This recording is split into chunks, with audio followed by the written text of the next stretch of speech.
Well, the breaking news of the night is that Donald Trump has made his second selection for Attorney General of the United States. Former Florida Attorney General Pam Bondi, who was one of Donald Trump's defense lawyers in his first Senate impeachment trial. Viewers of this program, of course, have known for days now that Matt Gaetz was not going to be the next Attorney General. The only suspense being how long would the Gaetz drama continue. Yesterday, most TV news programs showed you video of Donald Trump giving a clear one-word answer to the question, are you reconsidering the Gaetz nomination?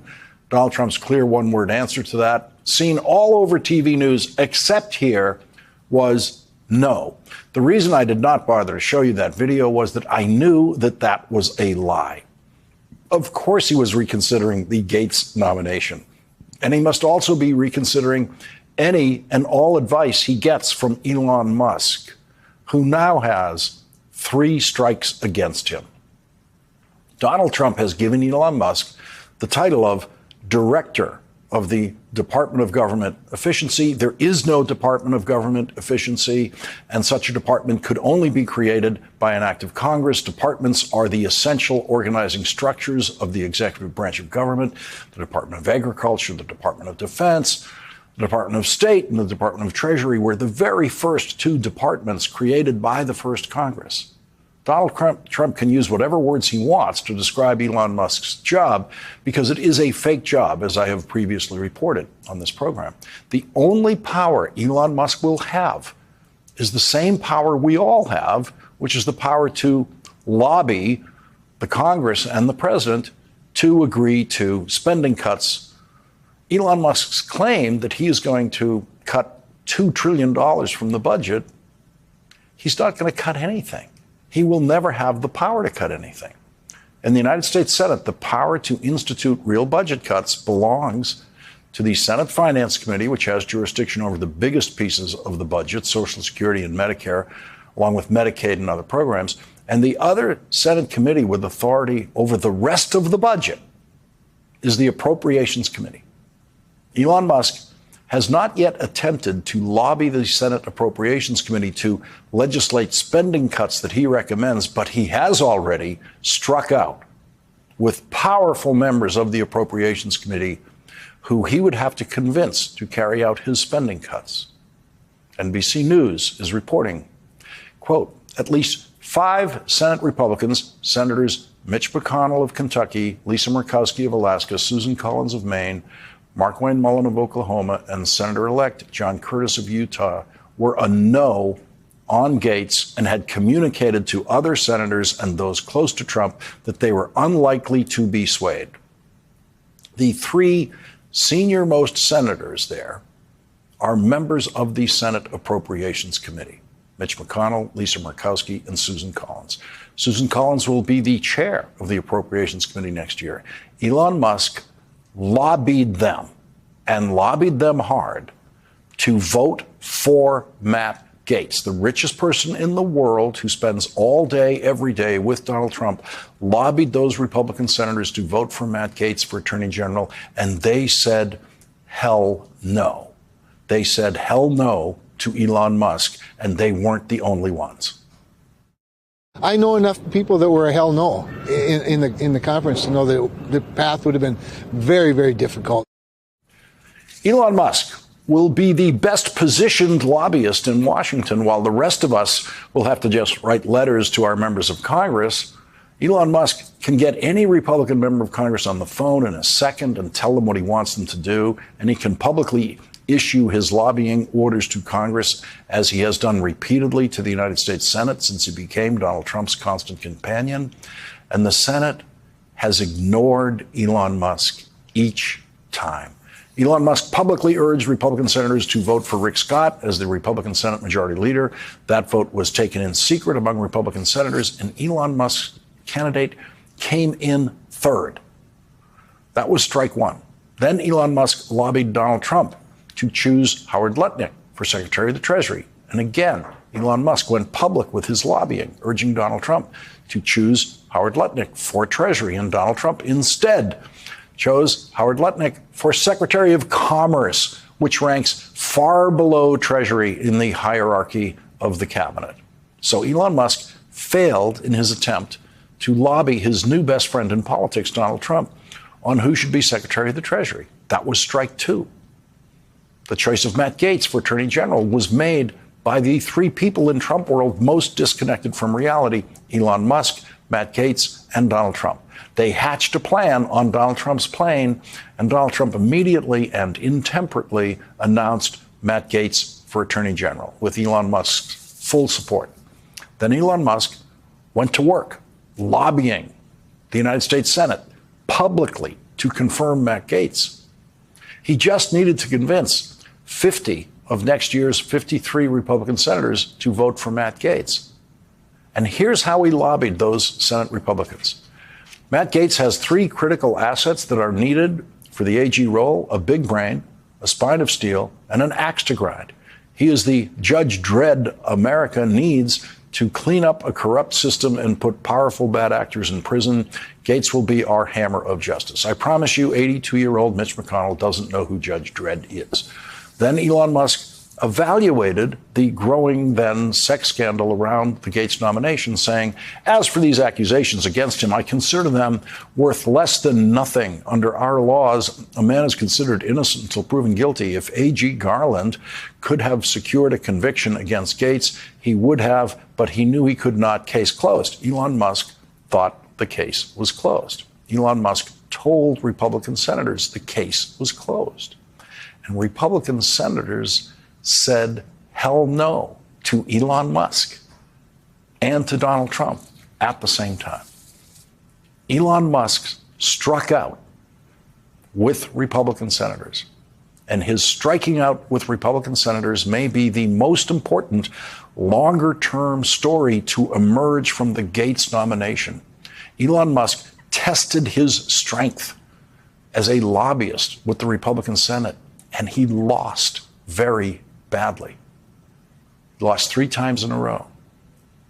3 of the hell no votes against Elon Musk, Matt Gaetz, and Donald Trump, against all of them, are the senior members of the Senate Appropriations Committee.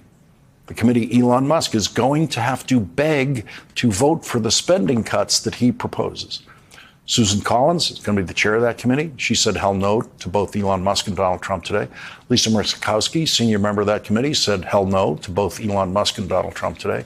And Mitch McConnell, unburdened by his position in leadership now, may become the Mitch McConnell of the 1990s.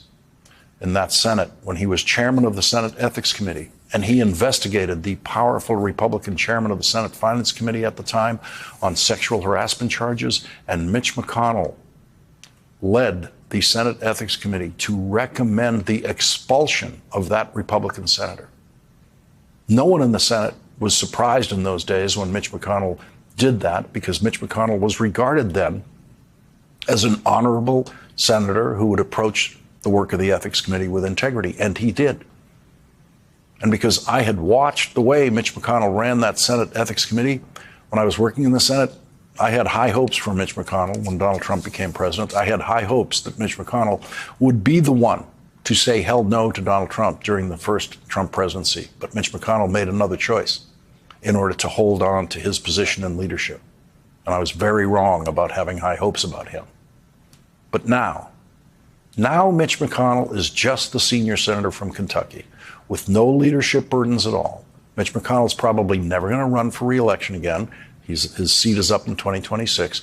And so for the next 2 years, in his position on the Senate Appropriations Committee, Mitch McConnell will be in a position to say hell no to Elon Musk's proposals for cutting the federal budget. And Elon Musk has to be very, very careful with Mitch McConnell, because Mitch McConnell does cling to one point of power in the Appropriations Committee. Mitch McConnell will be the chairman of the subcommittee on defense spending. Mitch McConnell will have a lot to say about the funding that benefits defense contractor Elon Musk. And so, yes, an absurdly unqualified nominee for Attorney General has been crushed by Republican senators. That's who crushed that nomination. But more importantly, for the way we will be governed in the next 4 years, Mitch McConnell finally found his hell no voice. Mitch McConnell might never stand in Donald Trump's way again. This might be a one-time event. But the fact that he did say no when Donald Trump had gone into personal lobbying mode, calling senators, asking them for their vote, is an indication, and only an indication, that there could be real resistance among Republicans in the United States Senate to Donald Trump's most inappropriate ideas. If Mitch McConnell knows he's not going to run for re-election, that makes him even stronger in his ability to say hell no to Donald Trump. Remember all that video that was all over cable news yesterday of Matt Gaetz walking the halls of the Senate with Senator J.D. Vance, who was suddenly supposed to be a powerful Senate player?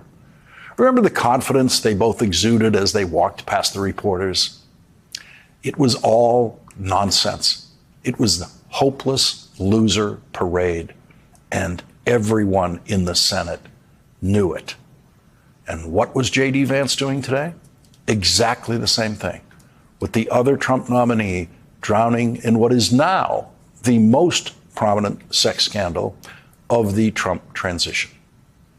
What happened in room 528? That is the subject of a Monterey Police Department report released in response to a public records request by reporter Joshua Kopich of KSW News in California. The 15-page police report describes an unnamed woman's memory of what she says was the rape she suffered in Pete Hegseth's Hyatt hotel room in Monterey, California in October 2017. She was one of the women in attendance at an event, a gathering of Republican women in that hotel where Fox weekend host Pete Hegseth was the keynote speaker. The woman identified in the police report is identified only as Jane Doe, and she is seen, police saw her on hotel surveillance video with Pete Hegseth. That's on hotel surveillance video. The police report indicates she, quote, believes that something may have been slipped into her drink as she cannot remember most of the night's events. She ended up in Pete Hegseth's hotel room, room 528. She told the police she remembers Pete Hegseth on top of her with his shirt off and his dog tags hanging from his neck down into her face. When the Monterey police got Pete Hegseth on the phone 10 days later, he admitted that the woman identified as Jane Doe was in room 528 with him, and he admitted that he had sex with her. He was even asked to describe the positions, and Pete Hegseth's descriptions of the positions confirm that his dog tags would have been hanging in her face. Pete Hegseth insisted to the police that the sex that happened in that room was completely consensual. Hotel personnel who were interviewed by the police described an incident near the hotel pool that night where Pete Hegseth was being loud and disorderly. The hotel security told the police that when they approached Pete Hegseth being overly loud at the pool at 1:30 a.m., quote, Hegseth began to curse. Hegseth told blank that he had freedom of speech. Jane Doe intervened and told blank that they were Republicans and apologized for Hegseth's action. Blank stated Jane Doe placed her hand and arm on the back of Hegseth and escorted him toward building 4 and 5. Blank stated he watched Hegseth and Jane Doe disappear into the area of building 5. Blank stated Hegseth was very intoxicated. Blank stated Jane Doe was not intoxicated, was standing on her own, and was very coherent. Other witnesses told the Monterey police that Pete Hegseth seemed to be on a campaign to get some woman, any woman, to come back to his hotel room that night. A witness described Pete Hegseth's approach to another woman earlier in the evening. During the conversation, Blank stated Hegseth placed his hand on Blank's knee. Blank made it clear that his hand on her knee was not acceptable. Despite the touching, Blank stated she was not uncomfortable. Blank stated Hegseth had invited her back to his hotel room. Blank stated she politely declined the invitation. The police report says this about the police interview of Pete Hegseth. Hegseth stated he was buzzed but not intoxicated. Hegseth did not know who was leading him from the bar. Hegseth described the person's clothing. The person wore blank. Hegseth described Jane Doe's dress.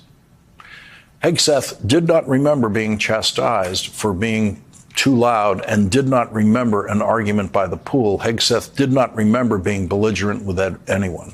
So that's Pete Hegseth, who claims he was buzzed but not intoxicated, contradicting the hotel security who told the police that Pete Hegseth was very drunk and very noisy. There were no hotel witnesses who contradicted anything that Jane Doe said. Hegseth's statement to the police confirms some details in Jane Doe, the unnamed woman's statement. Hegseth told police that she, quote, asked Hegseth if he had a condom. Jane Doe had already told police exactly that more than a week before the Hegseth police interview.